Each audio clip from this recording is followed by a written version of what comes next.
since we're gonna be ripping it just a little bit to give you guys the pure authentic driving feel of this car, let's get a rev test going on. Listen to that. Okay, let's go for a drive. I'm very excited for this to be happening, you know? Ladies and gentlemen, welcome back to the channel today. You guys join me in this 2026 Dodge Durango GT Plus with a 5.7 HEMI 360 horsepower, 290 pound-feet of torque, 8-speed automatic transmission, and all-wheel drive. And this is what our key looks like, and a little startup.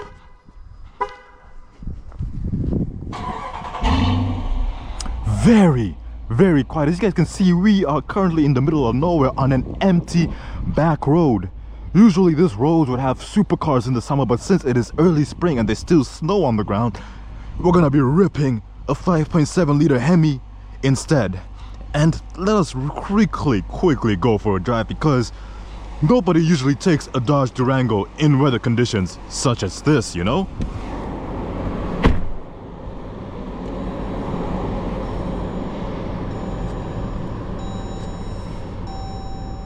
And since we're gonna be ripping it just a little bit to give you guys the pure authentic driving feel of this car, let's get a rev test going on. Listen to that. Okay, let's go for a drive. I'm very excited for this to be happening, you know? So, car is in sport mode. In its sportiest transmission, we got heated seats, ventilated seats, perforated leather. This is a 7-seater, by the way, with a ton of space and red stitching all around to nicely highlight this car. But let's go for a drive. Let's show you what this little 5.7 can do. So let's activate launch control real quick. Foot on the brake.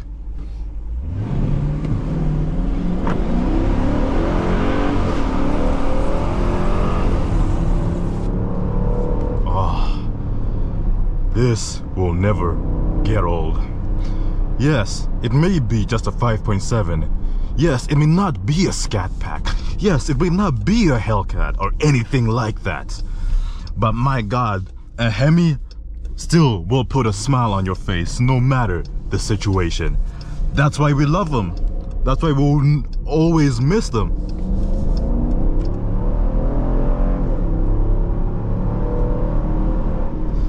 Yes, it is wide enough so that you are kind of tempted to throw this into corners. Like, this is the kind of straights where in the summertime we have nothing but supercars. We got Ferraris, Lambos, Audi R8s usually ripping down these straights, because look, this is the perfect windy roads for that. But since it is still somewhat cold, we need an all-wheel drive car. Most would take a sportier car, but a Durango still hits that spot well enough. Quick enough. 0 to 60 comes in the goods mid to low 6 seconds, and it's just a blast. The paddle shift is the 8-speed automatic transmission. Yes, we do have manual mode. Listen, responsive enough, and the ambiance, like, you can feel this car has really good insulation, because as loud as this HEMI is, it doesn't seep into the cabin too much. Oh, and it is confident, it is fun, it is enjoyable. Yes, the gas might hurt you a little bit if you're ripping it all the time, but from time to time it's good to let the car breathe, let the car let loose, because it's not every time you get to do this kind of stuff, you know. Oh, the animals in this forest don't know what's hitting them. This time of year, it's usually very quiet in the forest. Look, there's still snow on the ground and everything, so it's usually pretty tame and pretty chill. But all of a sudden, these creatures, those critters in the woods are hearing a 5.7 red lighting to 6,000 RPM, getting pushed to its limits. And they're just wondering what on God's green earth is happening this time of year. It is so enjoyable. It's an enjoyable car to drive. And yes, we do have cruise control. We do have adaptive cruise control. And once you turn it on, it's very easy and simple. The thing I like about Dodge is, in general, is how simple and easy they are to drive. Especially the all-wheel drive variants like Durangos. Like, look at my visibility. I can see around me easily. I have great sound system as well. We have good stereo, comfortable, heated and ventilated seats. A 5.7 Hemi that is more than willing to scream for you at any given moment. What more do you need? What more do you need, really? And the transmission is like really trying to anticipate my next move. Trying to figure out like, oh, am I gonna downshift now? Dude, is it gonna floor on the gas? The thing I love about the Durangos is how unnecessary they are.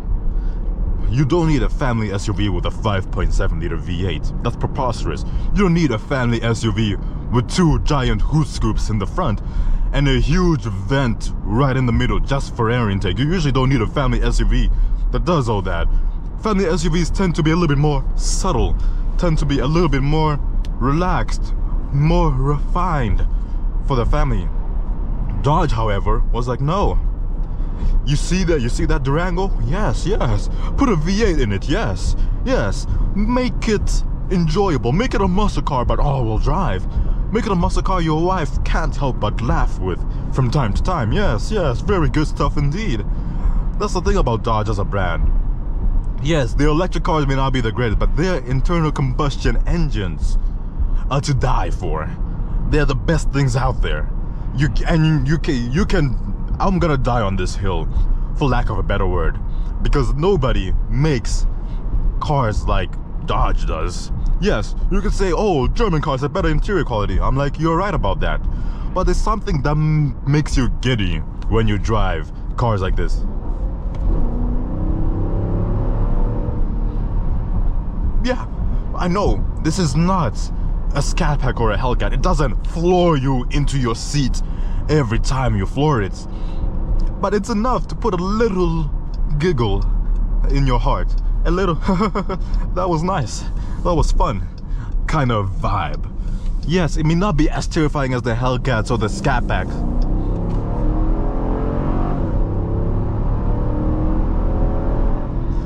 But it does it well enough where you're like, yeah, I enjoy this. Yeah, I want to take this on a road trip. Yeah, I would like to own this actually. That's the kind of vibe you'll be getting when you're driving a Durango.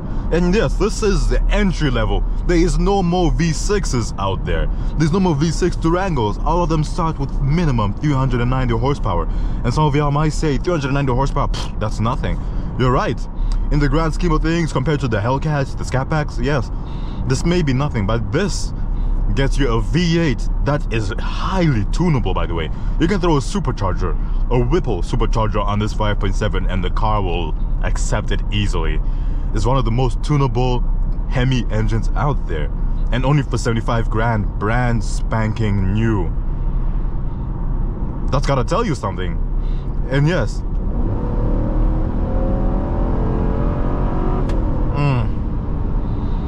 you can get up to highway. For the size of this vehicle, it's funny to see a car this big boogie around that quickly.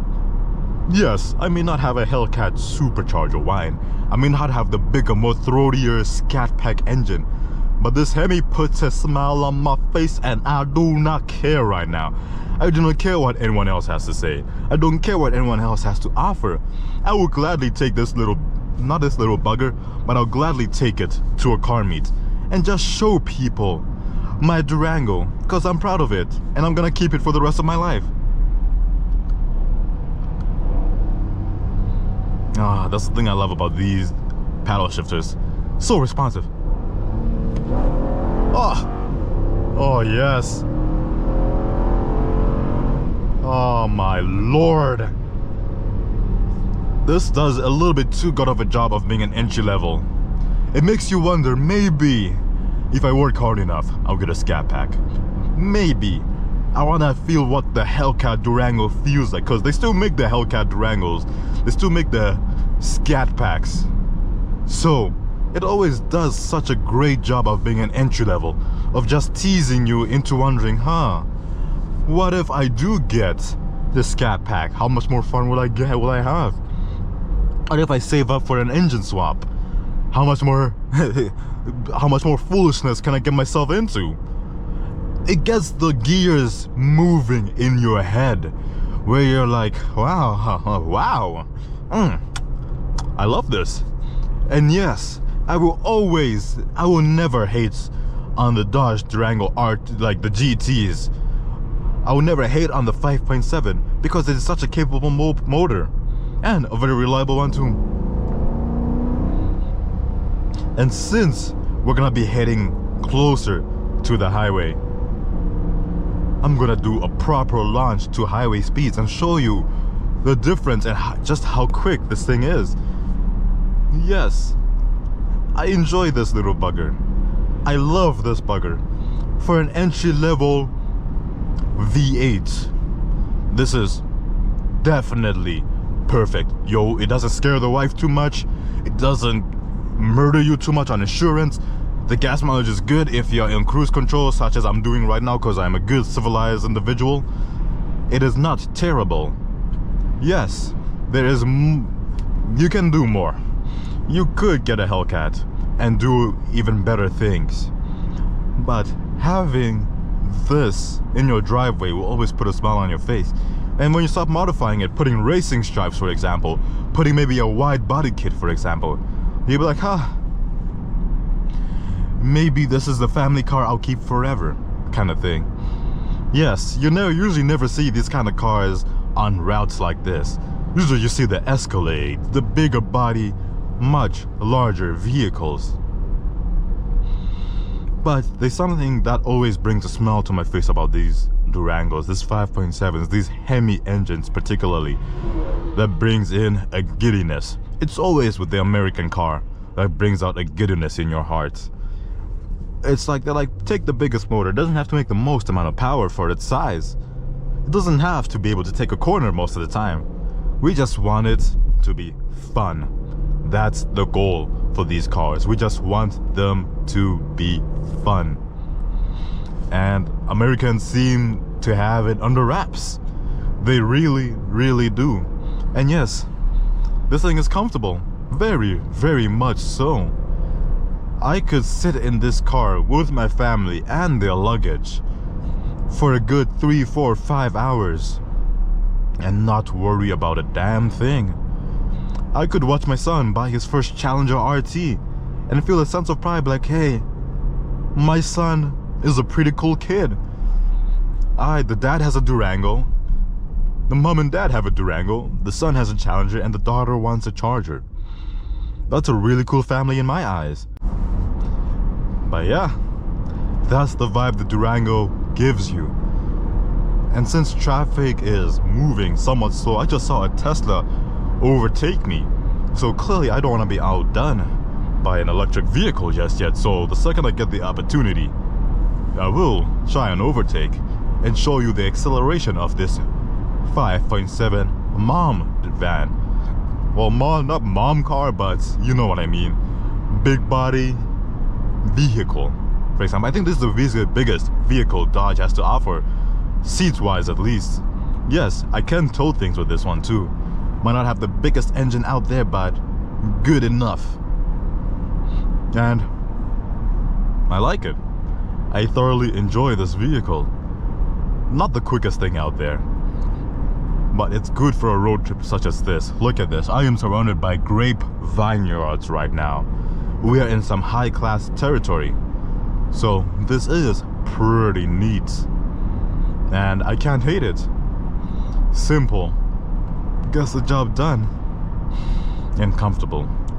Oddly comfortable for an American vehicle. Reminds me of like the Challengers. Those things are Grand Tourer cars. Like, they must have taken some inspiration from that. But that's the thing. It will never get old driving a Durango. No matter the spec, no matter the engine, no matter the drivetrain, no matter anything, it will never get old driving these vehicles. And I'll stand by that. And I love it for that too. Can't complain, won't hate it. It's just perfect. What's not to love? What's not allowed? Comment something you absolutely hate about this Durango, and I'll fight you in those comments actually. But anyway guys, this has been Morty in the 2026 Dodge Durango GT Plus. Take care of yourself guys, and peace.